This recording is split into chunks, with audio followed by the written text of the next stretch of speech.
জনাবলৈ আমি ইয়াত সমাবেত হৈছোঁ। বিভিন্ন প্ৰান্তৰ ৰাইজ আজি তেখেতৰ শুভাকাংক্ষী তেখেতৰ গুণমুগ্ধ আহি আজি ইয়াত উপস্থিত হৈছেহি আৰু যিসকল আঁতৰত আছে মই তেখেতসকলকো আহি এই শ্ৰদ্ধাঞ্জলি অনুষ্ঠানত উপস্থিত থাকিবৰ বাবে আমি অনুৰোধ জনাইছোঁ। আমি শ্ৰদ্ধাঞ্জলি অনুষ্ঠানটো আগবঢ়াব বিচাৰিছোঁ। আমি আমাৰ মাজতে থকা আমাৰ ভৰত কুমাৰ শইকীয়াৰ অত্যন্ত প্ৰিয় ব্যক্তি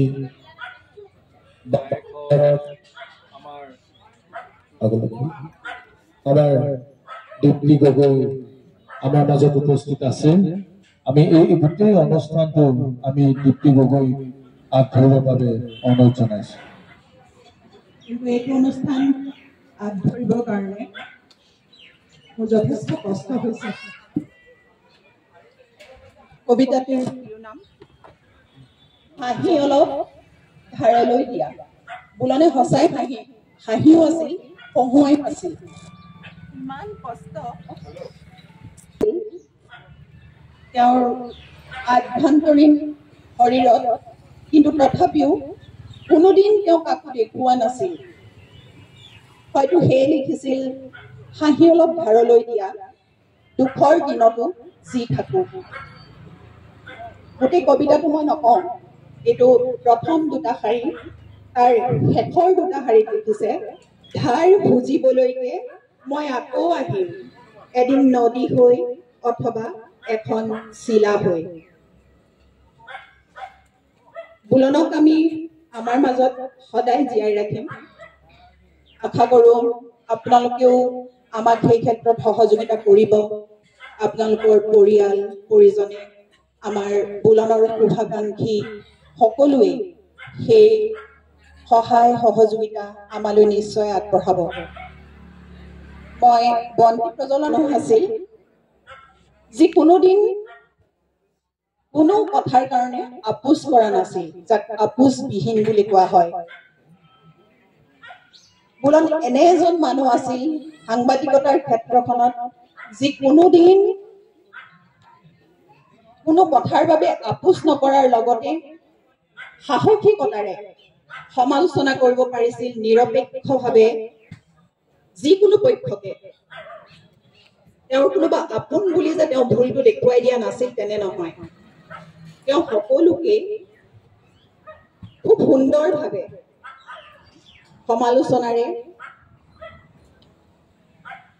সমালোচনা কৰিব পাৰিছিল। লগতে তেওঁৰ পৰা আমি বিশেষকৈ আমাৰ যিটো গ্ৰুপ আছিলো কাকতৰ, সেই গ্ৰুপটোক তেওঁ হাতত ধৰি আমাক আগবঢ়াই লৈ গৈছিল। সেই কথা আমি জীৱনত কোনোদিন নাপাহৰিম। সেই কথা আমাৰ হীৰাই হীৰাই সদায় থাকি যাব, আমি যেতিয়ালৈকে নমৰো। আমাৰ মৃত্যুৰ সতে সেয়া আমি লৈ যাম। এতিয়া মই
ইয়াৰ পিছতে আমি পৰিয়ালৰ লোকসকল তথা আমাৰ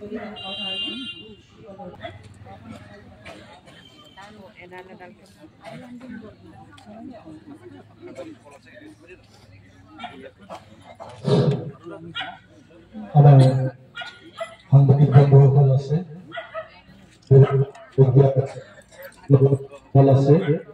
আমি তেখেতসকলকো আহি এই তেখেতক শ্ৰদ্ধাঞ্জলি জনাবৰ বাবে অনুৰোধ জনাইছোঁ।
আমাৰ সকলোৰে কাৰণে আচলতে এটা দুখৰ দিন।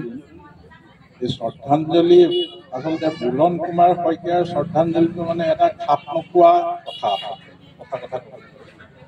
অকালতে আমাৰ মাজৰ পৰা হেৰাই গ'ল, উপায়ো নাই, আমাৰ এইটো নিয়তিৰ বিধান। শ্ৰদ্ধাঞ্জলি জনাইনো কি ক'ম, মই ক'বলৈ একো নাই।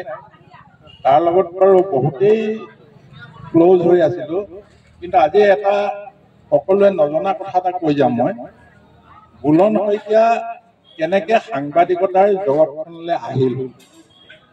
মোৰ দেউতা সাংবাদিক আছিল, নাহৰকটীয়া মানুহখিনিয়ে জানেই।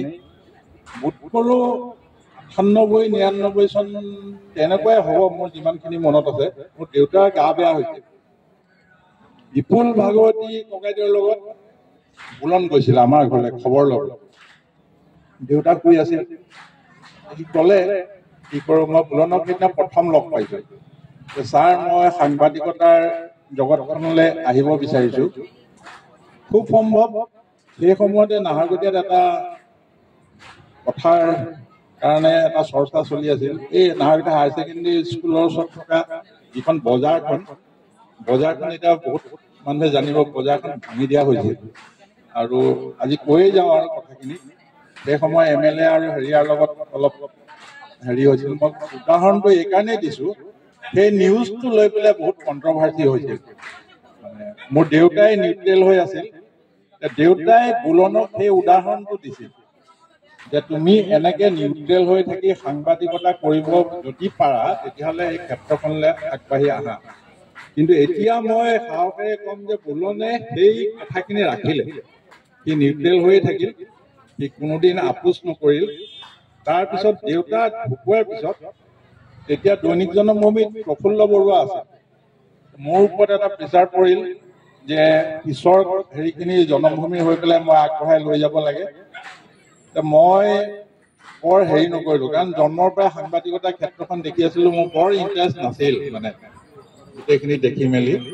তেতিয়াও বুলনক এবাৰ সোধা হৈছিল, মই সুধিছিলোঁ যে দৈনিক জনমভূমি, তেতিয়া সি এটা বেলেগ দৃষ্টিত আছিল অৱশ্যে, যে দৈনিক জনমভূমিলৈ আহিব বিচৰা নেকি। তেতিয়াও সি ক'লে নাহো। তাৰপিছৰ পৰা বিভিন্ন সময়ত বিভিন্ন হেৰিয়াত আগবাঢ়ি থাকোঁ। বুলনৰ মূলত বহুত কথা পাতে। আনকি এই তাৰ যিটো সোৱাদৰ হেৰিয়াৰ আৰম্ভ কৰিছিল সেই সম্পৰ্কতো কথা পাতিছিল সি মোৰ লগত, কেনেকৈ ৰ মেটেৰিয়েল হেৰি কৰে কি কৰে। কথাবোৰ তাৰ কাৰণে বৰ সহজ নাছিল, কাৰণ তাৰ যিটো অসুখ হৈছিল অসুখটো যথেষ্ট ব্যয়বহুল আৰু বৰ সুবিধাজনক অৱস্থাটো সি নাছিল, যদিও গম পাইছিলোগে সেইফালে কি হ'ব পাৰে। ৰাইজৰ মৰমত সি ইমানখিনিলৈকে আগবাঢ়ি গ'ল, সেইখিনিয়ে বহুত ডাঙৰ কথা। এতিয়া আমাৰ পিছৰ চামৰ এটাই অনুৰোধ থাকিল, বুলন কুমাৰ শইকীয়াই যিটো চিন্তাধাৰালৈ সাংবাদিকতাৰ ক্ষেত্ৰখনত বা সামাজিক ক্ষেত্ৰখনলৈ আগবাঢ়ি গৈ আছিল সেই চিন্তাধাৰাটো জীয়াই ৰখা, তেতিয়াই বুলন কুমাৰ শইকীয়া আমাৰ মাজত জীয়াই থাকিব। তাৰ কাৰণে বহুতে চেষ্টা কৰি থকা দেখিছো, সময়ে ক'ব ইমানখিনি সফল হয়। আৰু মই বিশেষ নকওঁ, ইমানখিনি বুলনৰ বিষয়ে স্মৃতিচাৰণ এই অনুষ্ঠানত বিষয়ে যদি ক'বলৈ যাওঁ মোৰ ইমান ভাষাই নাই আৰু ইমান শব্দ মোৰ ভৰালে নাই। কিন্তু এটা জানো, আজি নামৰূপবাসী ৰাইজে শ্ৰদ্ধাঞ্জলিত বহেমিয়ান বুলন বুলি লিখিছে, নিৰ্ভীক সাংবাদিক বুলি লিখিছে, অদম্য সঁচাকৈ তেওঁ অদম্য নিৰ্ভীক বহেমিয়ান এই বুলেন শইকীয়া। নাহৰকটীয়াৰ ডেকাসকলৰ মাজত তেওঁ অলপ বেলেগ আছিল। তেওঁ চিন্তাধাৰা বহুতে কাষলৈকে যাব নোৱাৰিলে। তেওঁ অতি কম সময়ৰ ভিতৰতে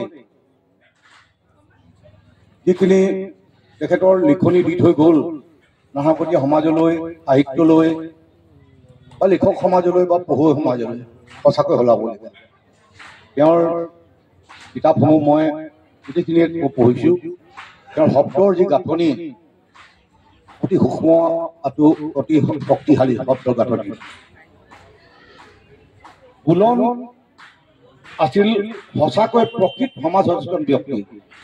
তেওঁ সমাজৰ প্ৰত্যেকটো দিশ তেওঁ সূক্ষ্মভাৱে তেওঁ নিৰীক্ষণ কৰিছিল আৰু তাৰ ভিত্তিত তেওঁ সমালোচনাও কৰিছিল, তেওঁ লিখনিও দিছিল।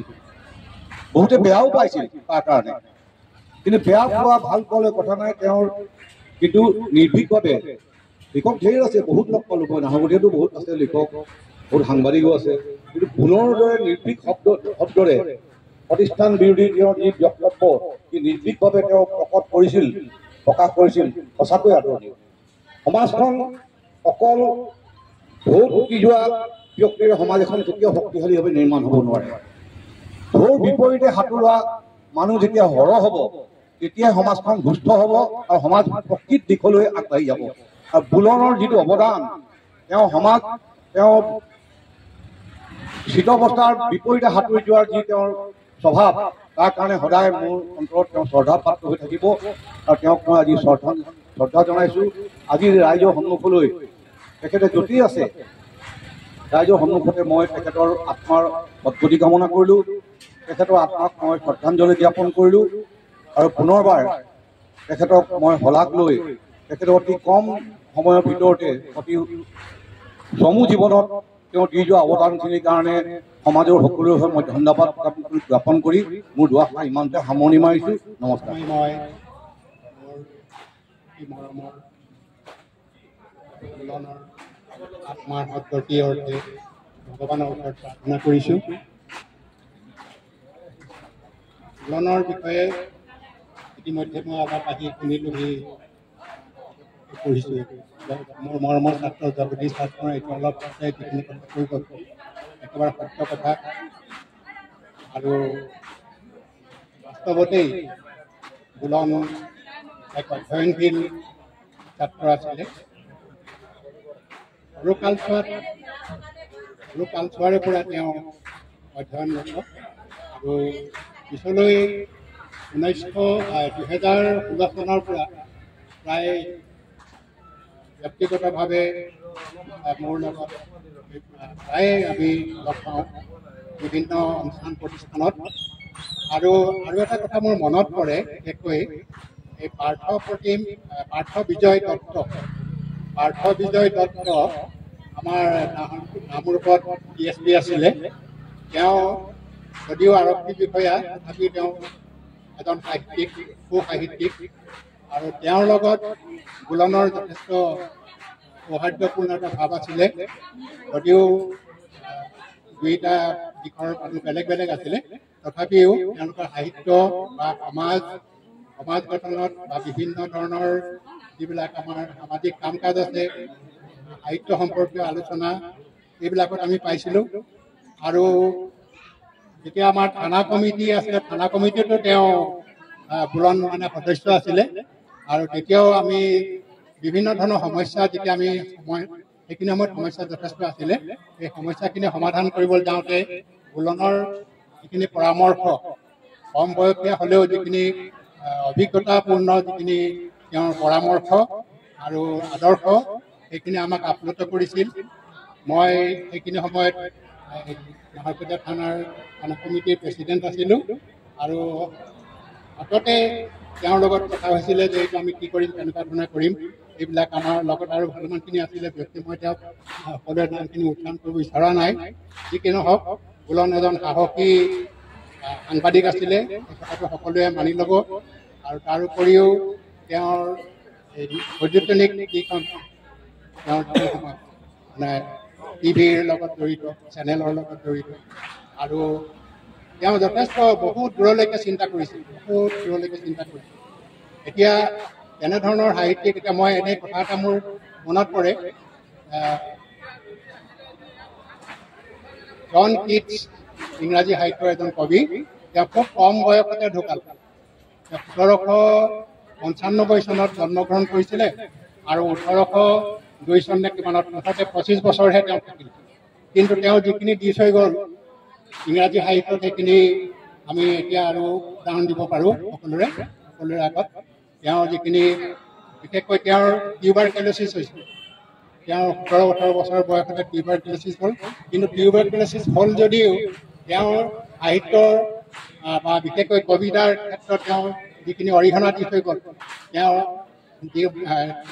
ৰুগীয়া গাৰে তেওঁ যিখিনি অৱদান দি থৈ গ'ল সেইখিনি আমি আজিও পাহৰিব নোৱাৰোঁ বা আমি উল্লেখযোগ্য অৱদান ঠিক সেইদৰে বুলনেও ৰুগীয়া দেহাৰে শেষৰ ফাললৈ ৰুগীয়া দেহাৰে কিছু তেওঁ বৰঙণি আগবঢ়াই থৈ গৈছে সেইখিনি আৰু মই দীঘলীয়াকৈ ক'ব নিবিচাৰোঁ মুঠতে বুলন এই দীঘলা গাঁৱৰ এজন উজ্জ্বল ব্যক্তি দীঘলা গাঁৱত তেওঁ যথেষ্ট দি গ'ল নাহৰকটীয়াক দি গ'ল ডিব্ৰুগড় ডিষ্ট্ৰিক্টৰ কাৰণে দি গ'ল অসমৰ কাৰণে দি গ'ল তেওঁৰ পুনৰ আত্মাৰ সদ্গতিৰ অৰ্থে মই ভগৱানৰ ওচৰত প্ৰাৰ্থনা কৰি আৰু তেখেতৰ লগত যি সান্নিধ্য আছে সেই সান্নিধ্যৰ কথাবিলাক কৈ শেষ কৰিব নোৱাৰোঁ আমাৰ প্ৰতিটো ক্ষেত্ৰতে আমি হওক কিছুমান ধেমেলীয়া হওক কোনোবা অত্যন্ত চিৰিয়াছ মেটাৰটো হওক আমি তেখেতৰ লগত সেই কথাখিনি আমি আলোচনা কৰিছিলোঁ তেখেতৰ লগত মই জড়িত হৈছিলোঁ 7 দিনীয়া সোমবাৰৰ লগত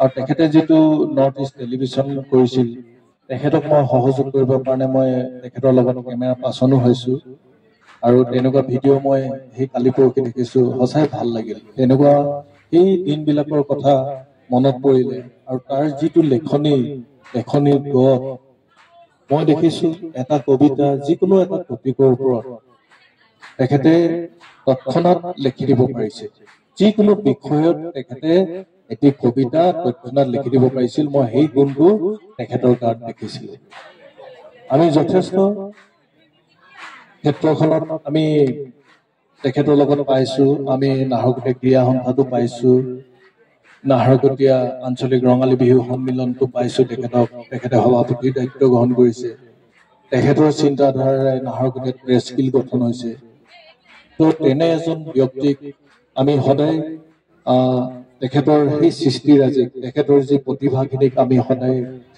সোঁৱৰিম আৰু এটা কথা আপোনালোকৰ আগত অৱগত কৰিব বিচাৰিছোঁ হয়তো বহুতে ভাবিছে আজি তেখেতৰ এই আদ্যচাৰ্টত এখন স্মৃতিগ্ৰন্থ হয়তো বহুতে ভাবিছিল প্ৰকাশ হৈছে বুলি কিন্তু আমি খৰখেদাকৈ তেনেকুৱা এখন স্মৃতিগ্ৰন্থ আমি প্ৰকাশ কৰাৰ পৰা বিৰত আছোঁ আৰু নিশ্চয় আমি সময় লৈ 2 মাহ 3 মাহ সময় লৈ আমি পৰৱৰ্তী সময়ত এটা সুন্দৰ অনুষ্ঠানৰ যোগেদি আমি তেখেতৰ সৃষ্টিৰাজিক তেখেতৰ প্ৰতিভাখিনিক আমি ধৰি ৰাখি চিৰযুগমীয়া কৰিবৰ বাবে আমি প্ৰচেষ্টা লৈছোঁ তাৰ বাবে আমি বিভিন্নজনৰ লগত আলোচনা বিলোচনা কৰিছোঁ আৰু সেয়েহে আজি তেখেতৰ এই আদ্যসাধু উপলক্ষে আমি স্মৃতি গ্ৰন্থখন আমি প্ৰকাশ কৰাৰ পৰা বিৰত থাকিলো।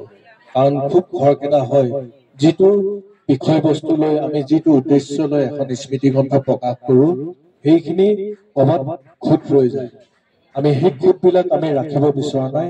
সেয়েহে আমি পৰৱৰ্তী 2 মাহ বা 3 মাহৰ সময় লৈ আমি সেইখন ভৱিষ্যতে প্ৰকাশ কৰিম বুলি আমি আপোনালোকৰ আগত অৱগত কৰিলো। আৰু বিষয়ে দুআষাৰ আৰু যদি কোনোৱে ক'ব বিচাৰে মই নাম ধৰিব বিচাৰো। এৰা বনৰীয়া দ্বাৰা মোৰ সম্পৰ্ক আছিল।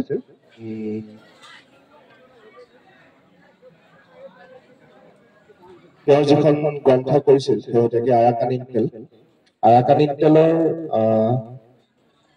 মই সহযোগী প্ৰকাশক হিচাপে তেওঁক অলপ সহযোগিতা আগবঢ়াইছিলো। আৰু বাহ্যিক দৃষ্টিত বা ৰাজহুৱাকৈ বুলন কুমাৰ শইকীয়াৰ লগত বিক্ৰমাদিত্য ৰত্নাকৰ প্ৰতি সম্পৰ্কটো এয়াই বুলি ক'ব পাৰি। কিন্তু বুলন দা আচলতে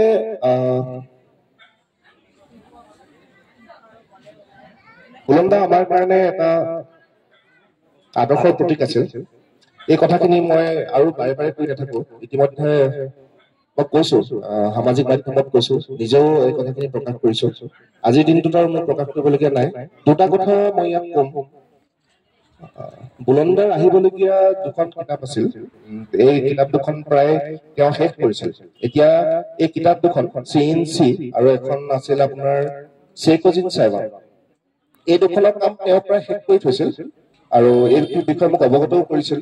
আৰু তেওঁ ৰাজহুৱাকৈ কথাখিনি ব্যক্তও কৰিছিল আৰু অলপমান আমাক দায়িত্ব দিছিল এই কিতাপ 2খনৰ যাতে গ্ৰন্থ 2খনৰ প্ৰকাশৰ ক্ষেত্ৰত আমি আগবাঢ়ি আহোঁ। আহিবলগীয়া দিনত এই তেওঁৰ যিবোৰ কাম আছিল, যিবোৰ কাম তেওঁ আধৰুৱা হৈ থাকিল, এই কামবোৰ যাতে আমি কৰিব পাৰো। তেওঁ গ্ৰাউণ্ড নিউজৰ কিছু কাম আছিল, এই কামখিনি যাতে আমি কৰিব পাৰো তাৰ প্ৰতি আমাৰ দৃষ্টি থাকিব। ৰাইজে গম পাব, আমি ৰাইজক জনাম কি কি কৰিম। মই আজি নকওঁ দিয়ক, ইয়াতকে মই ক'ব নোৱাৰিম। 10 বছৰ বুলন শইকীয়াৰ লগত মই খুব ঘনিষ্ঠভাৱে আছিলোঁ। তেওঁ যিটো বুদ্ধিমত্তা আছিল, তেওঁ যিমান দূৰলৈকে চিন্তা কৰিব পাৰিছিল সেইটো সঁচাকৈ অতুলনীয় আছিল। আমাৰ পুলিন ছাৰে ক'বলৈ, আমি যেতিয়া থানা কমিটিত আছিলোঁ সেইটো সময়ত নাহৰকটীয়াত এটা অশান্ত পৰিৱেশৰ সৃষ্টি হৈ আছে। সেইটো সময়ত ইয়াত যিমানখিনি প্ৰশাসনীয় বিষয়া আছে, সেই সকলো বিষয়াই বুলন শইকীয়া দেৱৰ আপোনাৰ যিটো পৰামৰ্শ, সেই পৰামৰ্শবিলাক আখৰে আখৰে পালন কৰিছিল আৰু সেইখিনি পালন কৰাৰ বাবেই নাহৰকটীয়াত যথেষ্টখিনি সেইটো সময়ত শান্তি বাহাল হৈ আছে। আমি সকলোৱে জানো তেখেতৰ কেইবাখনো আছে, কবিতা পুথি আছে। যিমান ভাললৈকে তেখেতে লিখিব পাৰিছিল আৰু যিমান ধুনীয়াকে চিন্তাধাৰাৰে, যিমান সাৱলীল ভাষাৰে তেখেতৰ সানিত কলমেৰে সেইখিনি বস্তু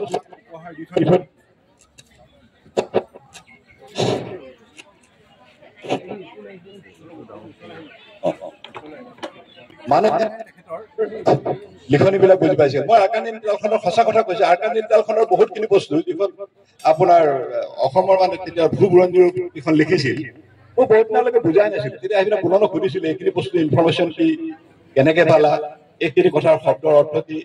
তাৰপিছতে তেওঁ কোৱাৰ পিছতে মই বুজি পাইছিলো, জানো ইমান ধুনীয়াকে তেখেতে লিখিছিল, ইমান মানে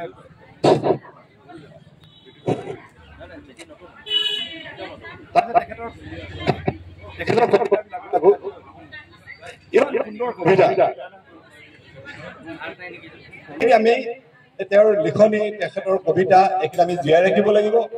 আৰু 2 নম্বৰ কথা হ'লে শেষৰ এটা কথা, তেওঁ খুব ধুনীয়া গীতিকাৰ আছিলে। তেখেতে কেইবাটাও গীত লিখি থৈ গৈছে, পুৰুষ হৈছে। সেই সম্বন্ধে কিন্তু মই অলপ দিনৰ আগতে বাবুল শইকীয়া আছে আমাৰ বাবুল শইকীয়াৰ হাতত তেওঁৰ লিখা গীতসমূহ আছে, তেওঁ সুৰ কৰা গীতসমূহ আছে। মই সেইদিনাখন ইমান 10 বছৰ থকাৰ পিছতো তেখেতে কোৱা নাছিল যে মই গীত লিখো আৰু সেই গীতখিনি সুৰ হৈছে। ইমান প্ৰচাৰ বিমুখ আছিলে, ইমান তেওঁৰ নিজৰ বস্তুবিলাক, প্ৰতিভাবিলাক কাৰো আগত কোনোদিনা ব্যক্ত কৰা নাছিলে, একদম প্ৰচাৰ বিমুখ আছিলে। সেইজন ব্যক্তি হৈছে বুলন কুমাৰ শইকীয়া। আৰু এতিয়া আমি ভাবিছোঁ আমি এটা সিদ্ধান্ত এটা লৈছোঁ যে আগতে কৈ গ'ল যে তেখেতৰ যিখন স্মৰণিকা হ'ব সেইখন আমি পাতলীয়াভাৱে স্মৰণিকাখন আমি বনাব বিচৰা নাই। সেইখন তেখেতৰ কিতাপসমূহৰ উপন্যাসৰ হওক, তেখেতৰ প্ৰবন্ধবিলাকৰ হওক, তেখেতৰ কবিতাৰ ওপৰত হওক, তেখেতৰ গীতবিলাকৰ ওপৰত যিটো মানে আমি অধ্যয়নপুষ্ট তেখেতৰ এনালাইচিছ কৰি কিনে যিখিনি লিখনি হ'ব সেই লিখনিখিনি লৈ মেলি আমি এখন একদম সুন্দৰ এখন স্মৃতি গ্ৰন্থ বনাম। আৰু বুলন শইকীয়াক আমি গোটেই বছৰে বছৰে আমি জীয়াই ৰাখিম। আমি এটা ভাবি থৈছোঁ কি যে বুলন শইকীয়াৰ এটা আমি স্মাৰক বক্তৃতা অনুষ্ঠান এটা আমি প্ৰত্যেক বছৰে বছৰে আমি পাতিম। হয়তো মৃত্যু তিথিত জন্মতিথিটো তেখেতৰ 1 জানুৱাৰী আছিল, সেই দিনটোত আমি পাতিব নোৱাৰিলে তেখেতৰ মৃত্যু তিথিটো আমি সদায় পাতি থাকিম। তেখেতে আমাৰ মাজত কেতিয়াও মৃত্যু হোৱা নাই। মই দুখেৰে কৈছোঁ যে মৃত্যু তিথি পাতিম বুলি। বুলন শইকীয়াক আমি নাহৰকটীয়াবাসীয়ে আমি জীয়াই ৰাখিম। আৰু সেইটো সময়ত আমি সৰু সৰু ল'ৰা ছোৱালীক বুলন শইকীয়াৰ সম্বন্ধে আমি কিছুমান বস্তু ৰচনা প্ৰতিযোগিতা হওক বা চিত্ৰাংকন প্ৰতিযোগিতা বেলেগ বেলেগ ক্ষেত্ৰত আমি পাতি মেলি হ'লেও সেই ন্যাসটোৱে আমি কৰিম বুলি আমি প্ৰচেষ্টা এটা চলাম। আৰু হয়তো তেখেতৰ যিখিনি সতীৰ্থ সাংবাদিক আছে সেই সাংবাদিকসকলৰ আৰু বন্ধুবৰ্গৰ পৰিয়ালবৰ্গৰ আমাৰ সহায় সহযোগিতা সেই সময়ত লাগিব। আমি ধুনীয়াকৈ পঢ়ি লৈ পৰৱৰ্তী সময়ত এই বিষয়ে আলোচনা কৰিম। কিন্তু এটা কথা কিন্তু দৃঢ়, আমি বুলন শইকীয়াক আমি জীয়াই ৰাখিম আমাৰ মাজত। বুলন শইকীয়া আমাৰ কাৰণে মৃত্যু হোৱা নাই। একদম যুগ যুগ ধৰি বুলন শইকীয়া নাহৰকটীয়াৰ কাৰণে জীয়াই থাকিব। তেখেত অকল নাহৰকটীয়াৰ লগত তেখেতৰ লগত বহুতবাৰ বহুত জেগাত গৈছিলোঁ। এই 10 বছৰত মই বহুত ঠাইত তেখেতৰ লগত ফুৰিছোঁ, বহুত মই মিটিং মাৰিছোঁ তেখেতক। মই ভবা নাছিলোঁ এই বুলন শইকীয়া বা মানুহজনক ইমান মানে বুদ্ধিজীৱী মানুহে আমি মানে তেখেতক মানে আমি যেতিয়া যোৰহাটলৈ যাওঁ তেতিয়া তাক সাংবাদিকসকল লগে লগে আহে, কোনোবা জেগাত চাহ খাওঁ গুৱাহাটীলৈ গৈ থকাৰ পথত, তেতিয়া দেখোঁ যিখিনি মানুহ গোট খায় মোৰ মানে অল্প বিদ্যাই তেওঁলোকৰ কথাখিনি মই ঢুকিয়ে পোৱা নাছিলোঁ কি কয়। কিন্তু ভয় লাগিছিলে এইখন ব্যক্তি এইকেইজন ব্যক্তি ইয়াতে বহি আছে, তেওঁলোকে আলোচনা কৰিছে, তেওঁলোকে আলোচনাবিলাকে বুজা নাছিলোঁ। নগাঁৱলৈ যাওঁ, ব্ৰহ্মপুৰৰ নগাঁৱৰ যিমানবিলাক সাংবাদিক আছে বা বুদ্ধিজীৱী আছে বুলনৰ ওচৰলৈ আগবাঢ়ি আহে, তেখেতক পাৰে 1 ঘণ্টা 1.5 ঘণ্টা ধৰি তেখেতৰ লগত আলোচনা বিলোচনা কৰে। গুৱাহাটী পাওঁগৈ, গুৱাহাটীতো আমি দেখোঁগৈ যে যিবিলাক টিভি চেনেলত আমি যিবিলাক এংকৰক দেখি থাকোঁ সেই সকলো এংকৰ আহি পেলাই বুলন শইকীয়াক লগ কৰি তেখেতৰ পৰা দিহা পৰামৰ্শ লৈছিলে। তেতিয়াই গম পাইছিলোঁ তাতে এই বুলন শইকীয়া কি বস্তু। তেখেতৰ মানে যিটো জ্ঞানৰ যিটো ভঁৰাল আছিল সেই ভঁৰালটো সঁচাকৈ আমি ইয়াত উপলব্ধি কৰিব নোৱাৰিম। তেখেতৰ বুদ্ধিমত্তাক আমি উপলব্ধি কৰিব নোৱাৰিম। বিক্ৰমাদিত্যৰ লগত তেখেতে খুব এটা সান্নিধ্যত আছিলে। বিক্ৰমাদিত্যই বহুতখিনি কথা তেখেতৰ সম্বন্ধে কৈ গ'ল। গতিকে বুলনক আমি জীয়াই ৰাখিম, নাহৰকটীয়াবাসীয়ে জীয়াই ৰাখিম, নাহৰকটীয়া ডিব্ৰুগড় জিলাই জীয়াই ৰাখিম আৰু গোটেই সমগ্ৰ অসমে আমি বুলন শইকীয়াক আমি জীয়াই ৰাখিম। আৰু যিখন স্মৃতি গ্ৰন্থ হ'ব তাৰ কাৰণে আমি আপোনালোকৰ লিখা কিছুমান আমি বিচাৰিম। আৰু দুলীয়াজানৰ পৰা আমি বিক্ৰমাদিত্য আছে আৰু এজন ব্যক্তি আছে, তেখেতলোকক আমি আলোচনা কৰিম। আমাৰ ছাৰো পুলিচ ছাৰো আছে, তেখেতৰ লগত আমি আলোচনা কৰিম। তেখেতলোকে আমাৰ ইয়াৰ পৰা যিখিনি লিখনি হ'ব সেইখিনি আমি সদায় 2 মাহমানৰ ভিতৰত আমি যদি পাৰোঁ তেখেতৰ স্মৰণিকাখন আমি উলিয়াবলৈ চেষ্টা কৰিম। আৰু আপোনালোকৰ সেইটো সময়ত সহায় সহযোগিতা লাগিব।